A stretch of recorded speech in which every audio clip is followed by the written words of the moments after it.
This is going to be a hard one.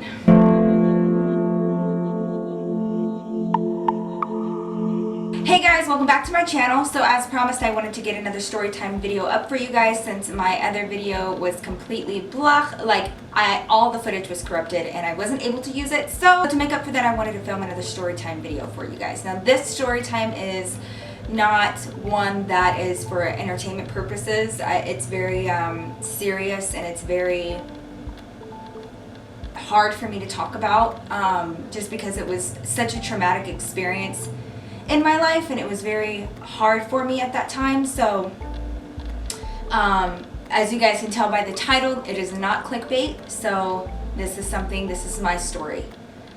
So here it is. I can already feel myself choking up. This is so bad. Okay.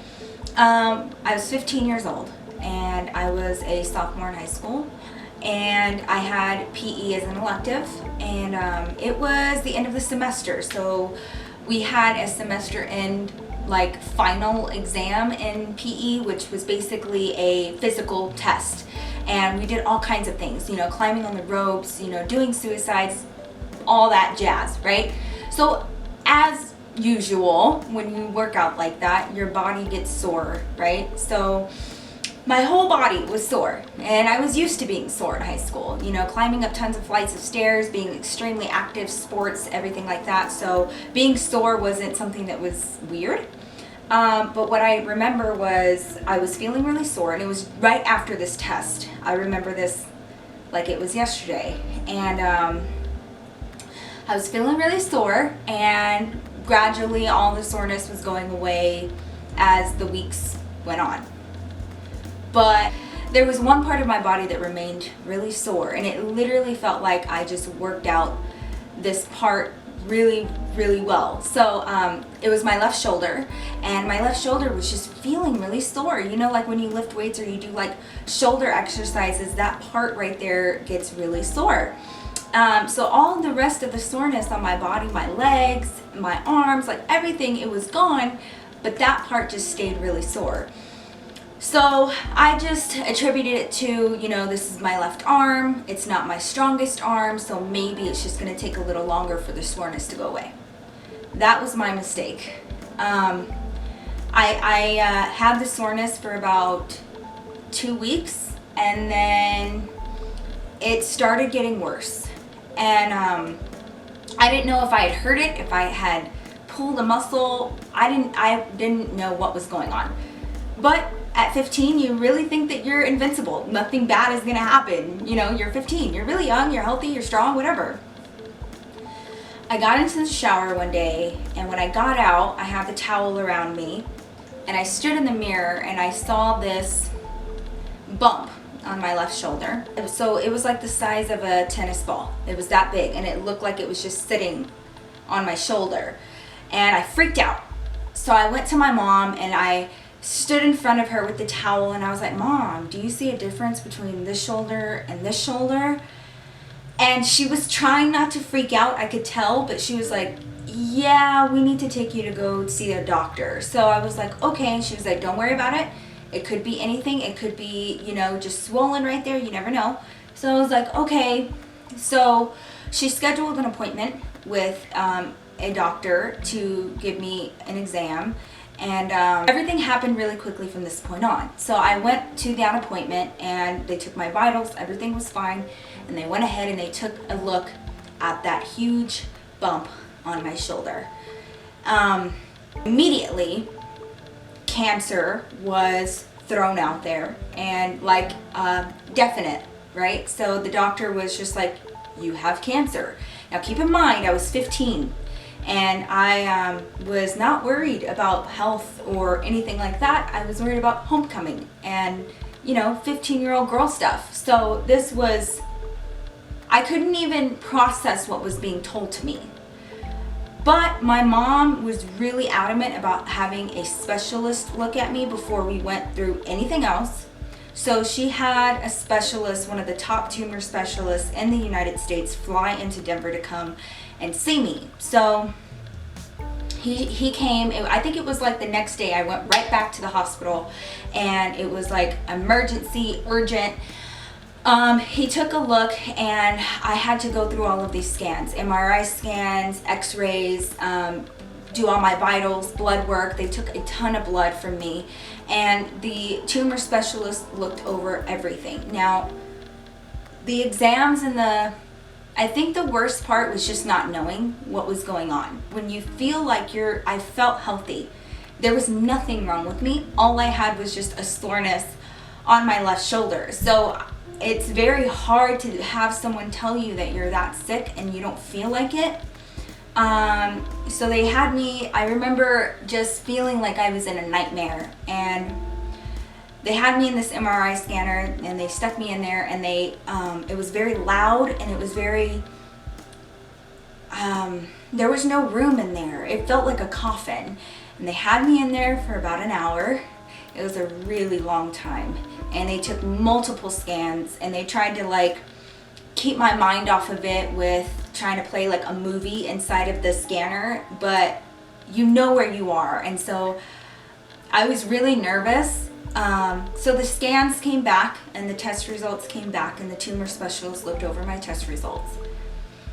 He came into the room.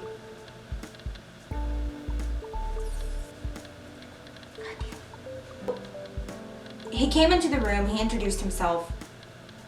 And I was sitting on the bed, I was in a gown, and he came and sat down next to me on the bed and said, I've been doing this for a lot of years. This is my specialty. And he said, I took a look at your scans, and you have cancer. And it grew inside of your bone, and it ruptured because it got so big, and now there are broken pieces of your bone inside of your skin, like your shoulder. So this bone right here is called your clavicle bone. So the tumor grew inside of the bone, and then as it grew, it ruptured my bone completely. He told me we have to go in there right away. Firstly, to get all of those bone fragments out of there. It's not good for those just to be sitting in your body. That's why you have all of the swelling. 2 is to go in there and remove that tumor and as many cancer cells as we can before it spreads. He told me that there wasn't really a guarantee whether or not they'd be able to remove the entire tumor as a whole because it was really, really big in size. He told me that I had to stay there at the hospital, and that in the next 8 hours I would be having emergency surgery. A lot of things were happening, and he was like, take a minute to process this, but you have to stay here. You cannot drink anything, you cannot eat anything, because you're going into surgery, and I need you to understand what I'm telling you. So the doctor ordered his nurse to take some additional vitals, and they took my vitals, like a lot. I want to say like every hour they would come in and take my vitals. I did not realize what was happening until this nurse came in. My mom was in there, she was on the phone, she was telling my family what was going on, because at the time my family, all of them were in Dallas. It was just me and my mom. And my family didn't have enough time to fly into Denver to come see me because the surgery was taking place in 8 hours.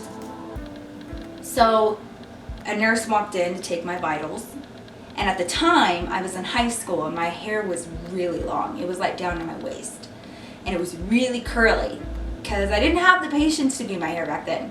And she came in and she said, oh my God, your hair is so beautiful. And I was like, thanks. And I'm really sad and I'm really confused, and so I was like, yeah, okay, thank you.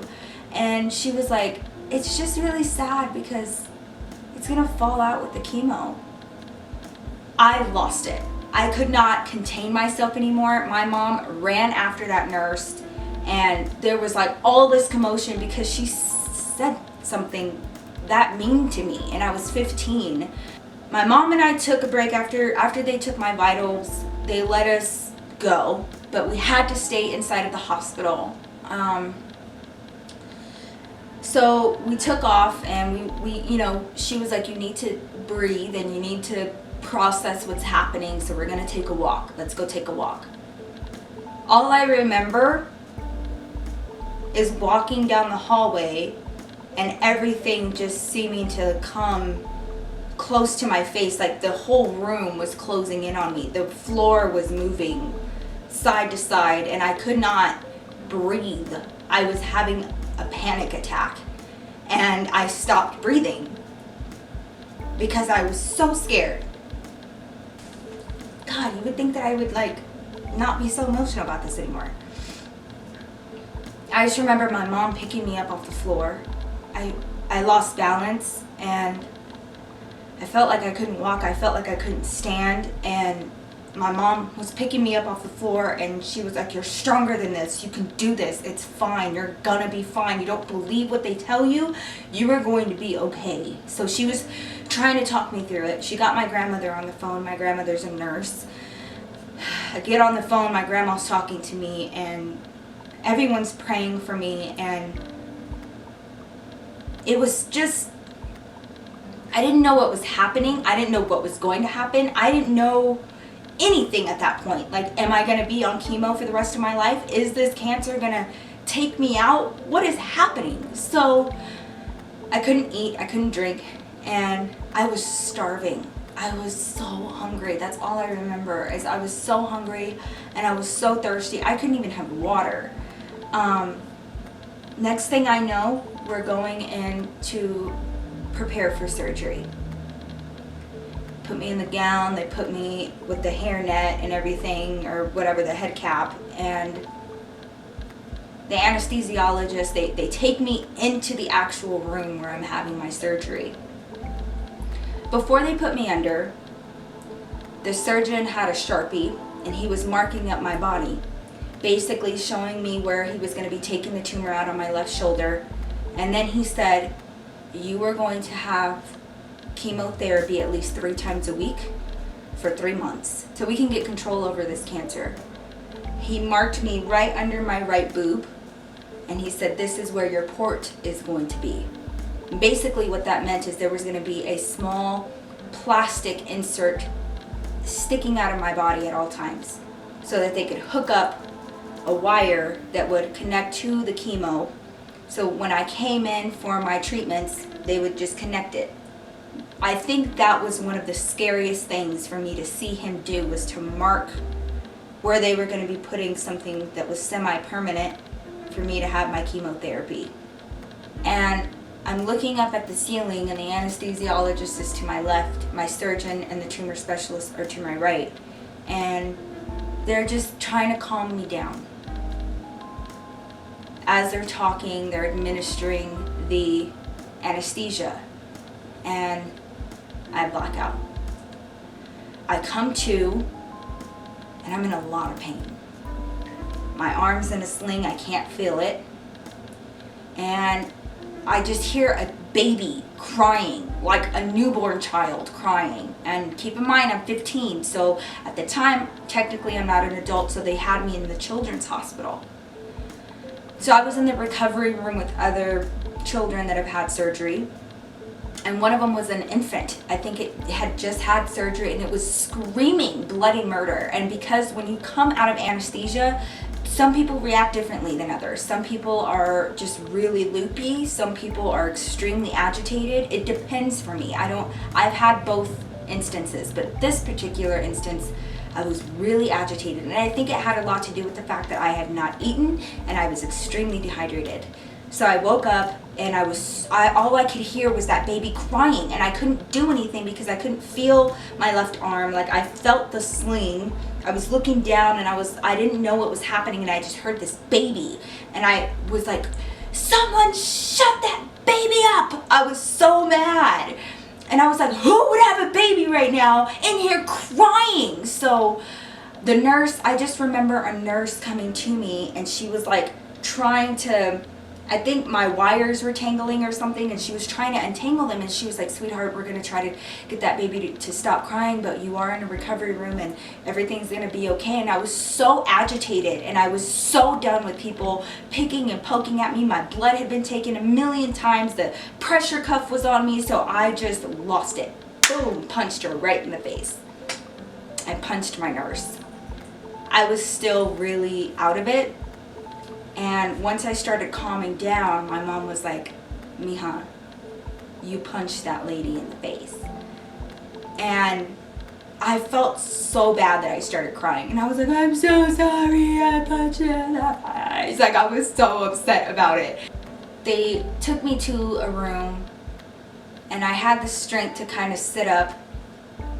And what happened, the result of the surgery was, from a third party perspective, people that look at me can't really tell.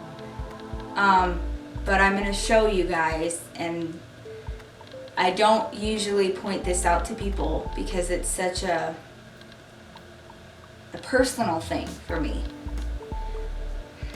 They had to take half of my clavicle bone on this side. So if you look, there's a scar here. This right here is just my shoulder. The scar extends right over here. And there, my clavicle bone ends here. So my surgeon was kind enough to make it to where he knew that I was a young girl. And so he made it to where when I wear straps, it'll fall right there. You can't really tell. So when I wear bathing suits, the only thing that I refuse to wear is like bandeau tops or strapless things without my hair down, because, you know, it's just my preference. So I woke up without half a clavicle bone. So people who have fair skin, their scars are almost non-existent. The darker your skin is, the worse that your scar heals.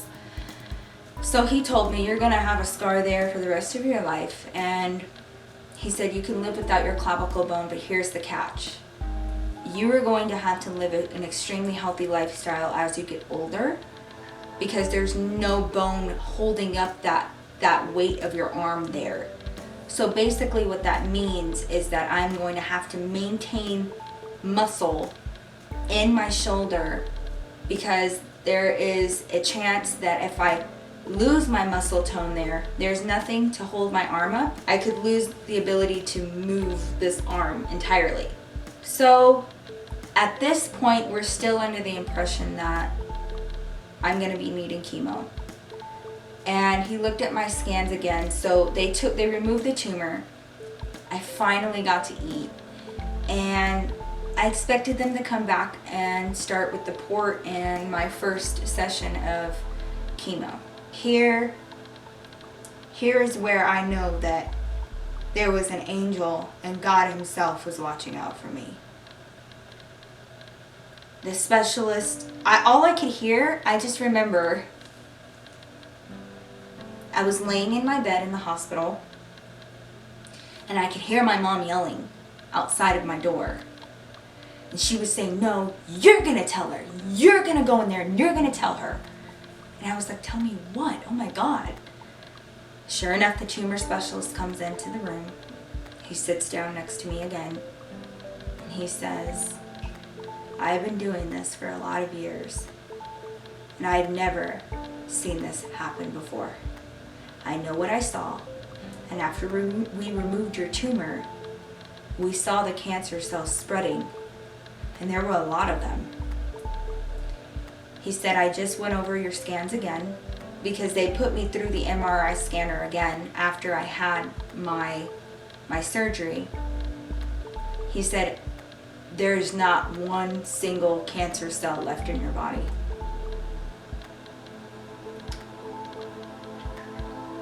He said, in the 25 years that I've been doing this, this is the first time that I've ever been wrong. And I'm sorry. At that very moment, I felt like my whole life was given back to me. And I had a whole new appreciation just for the breath that I was taking in. He said, all you're gonna have is a scar and a memory, and you're just gonna have to make sure that you stay fit and healthy for the rest of your life. He also told me that I needed to watch the things that I put into my body, because my body is prone to creating tumors. I have cancer and tumors on both sides of my family.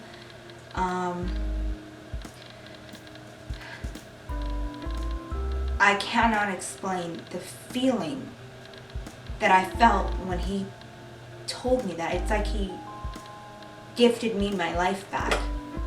Because I was gonna have to have chemo 3 times a week for 3 months. For the first 3 months, and then after that, who knows how many.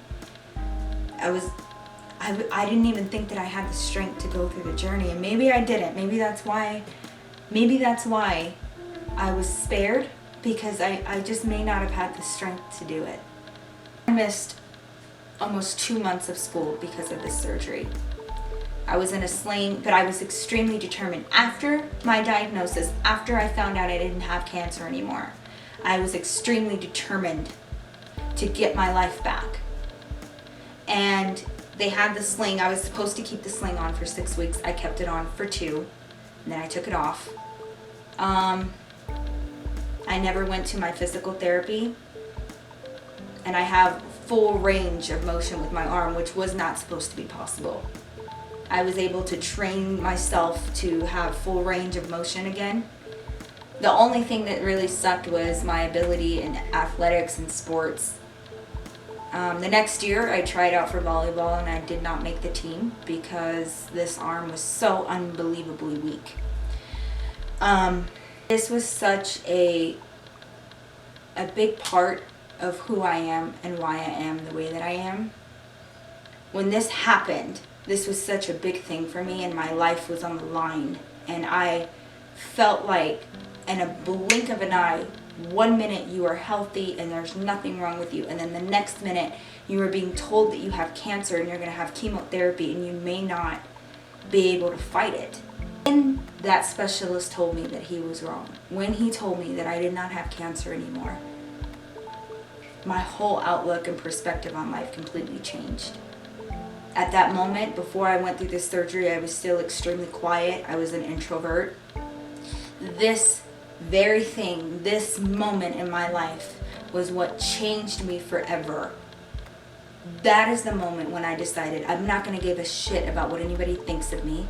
I'm not going to live my life to please other people, because life is too short, and you never know when something's going to happen, and tomorrow isn't promised. So I'm going to live the life that I want to live, and I'm going to do the things that I want to do, and I'm going to make sure that I am happy, because this is my life. I apologize about the heaviness of this video, and this was just a story that I wanted to share with you all, because all of you are wanting to get to know me a little better, and this is one of the biggest moments of my life that really determined who I became as an adult and why I am the way that I am, and that is why I'm unapologetically me, because I'm meant to be here. I'm obviously meant to be here. I don't know what my purpose is just yet, but I know that I'm meant to be here, and that is something amazing to know about yourself, that you were so close to being a goner, and now I'm here and I'm stronger than ever, and after this type of thing I feel like I can take on the world, and that's what I intend to do.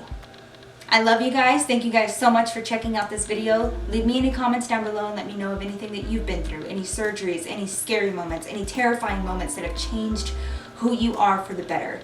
And I can't wait to read all of your comments and all of your stories, and every single one of you are beautiful, and every single one of your stories are beautiful. So that is more about Nikki. I hope you guys enjoyed this video. Let me know down below what other videos you guys would like to see. Give this video a thumbs up if you enjoyed it, or if you've been through anything like this, and don't forget to share it with your friends and family that may have been going through the same thing at one point or another in their lives. Thank you guys so much for standing by me. I love you. You guys make my day and nights and weekends and just my whole life, and I love you guys so much, and I will see you in my next video. Bye.